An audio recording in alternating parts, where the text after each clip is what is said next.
which is astounding that it made it back.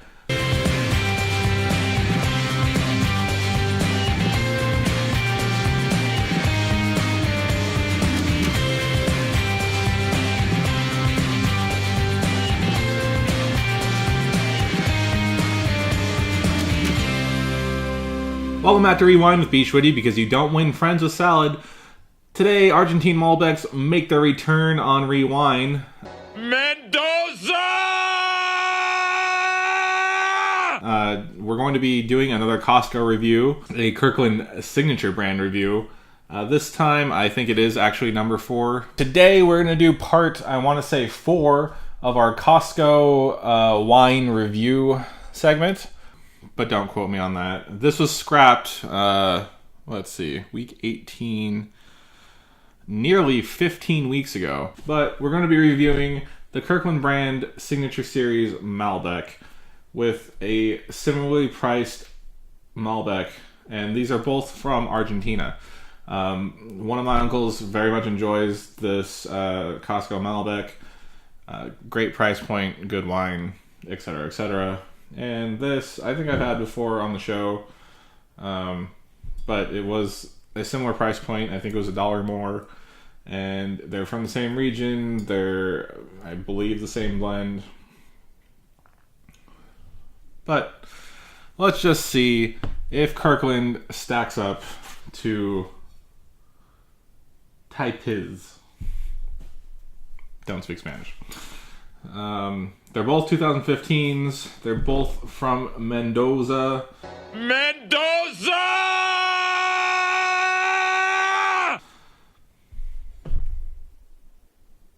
Oh yeah, gotta love that clip. And we're gonna try them out today here on Rewind. For those of you that need a lowdown on Argentine Malbecs, that was one of the first varietal focuses I did. Maybe it was a regional focus. I was still kind of figuring that all out back then. But you could find that up here. There's a little eye icon that shows up. And then it goes... Do you want to see something of Argentine Malbec? And you can see the origin of my joke. Alright. So let's open these up. Now one of the things that people just love about Argentine Malbecs is that, oh, it's foreign, but it's not French, and it's new, and it's suave, and it's bougie. And that kind of annoys me, to be quite honest. Malbec is originally from France. And I keep saying France for some reason. France. It's from France. And it's not some Argentine thing. It's not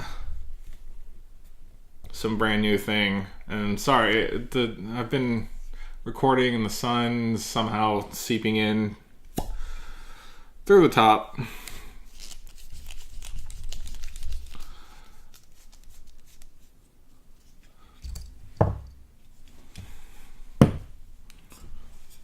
That breathe for a second. Yeah, it's not some newfound thing. It's just these are cheap, and they make a lot of them, and they're easy to import, so they're cheap for you to buy.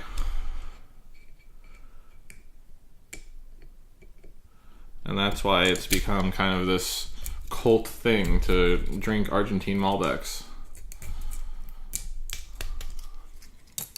And not to say that they're bad by any means, but there's just something suspect about an $8 bottle of imported wine.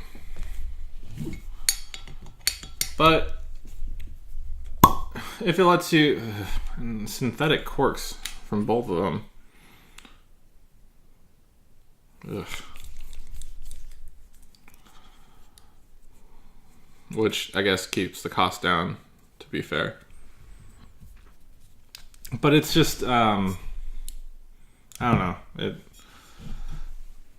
It's table wine. Let's see how they fare. I'm prejudging. I shouldn't be prejudging. I drank this Costco Malbec before. It was quite nice.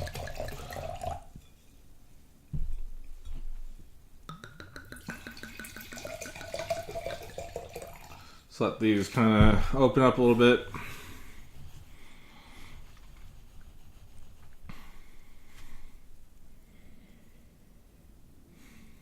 Make sure they're not corked.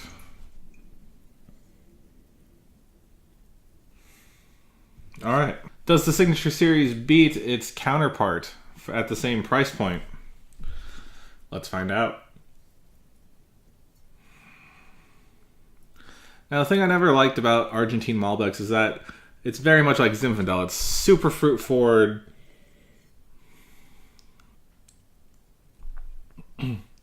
Just a weird balance to it. The Kirkland series is 13% alcohol by volume. This Tapiz is 13.8, which means they're both in the table wine category. Regular red. It smells great.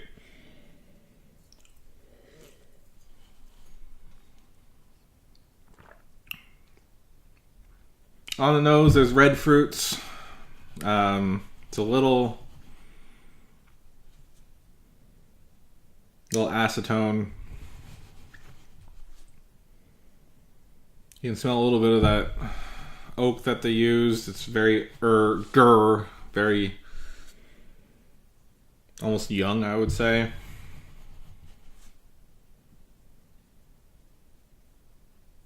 I don't know if it's balanced well, but it's for the price point for a table red, it smells fine.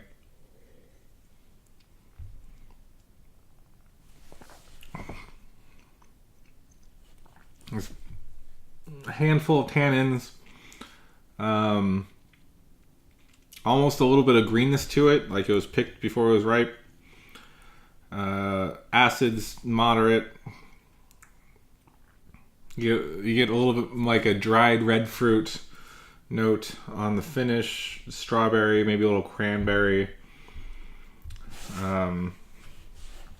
It is red.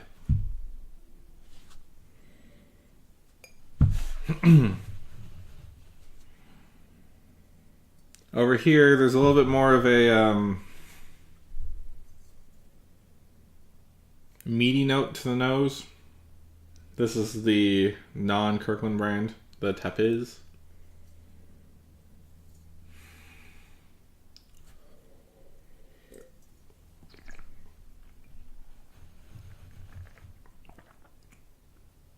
It's more vibrant, but also at the same time, it's chalky.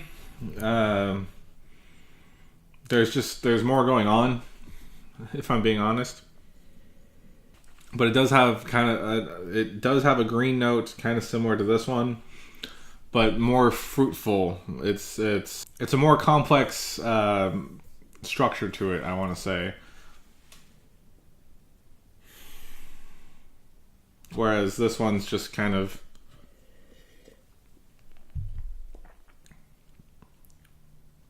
this exists more on the back, whereas this is more forward.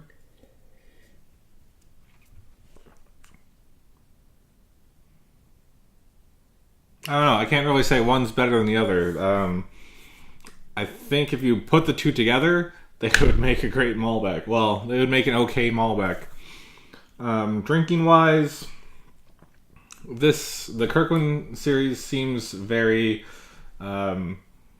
crushable, to steal a beer term, whereas the Tapiz would be more something that you sip and savor, even though, again, they're not.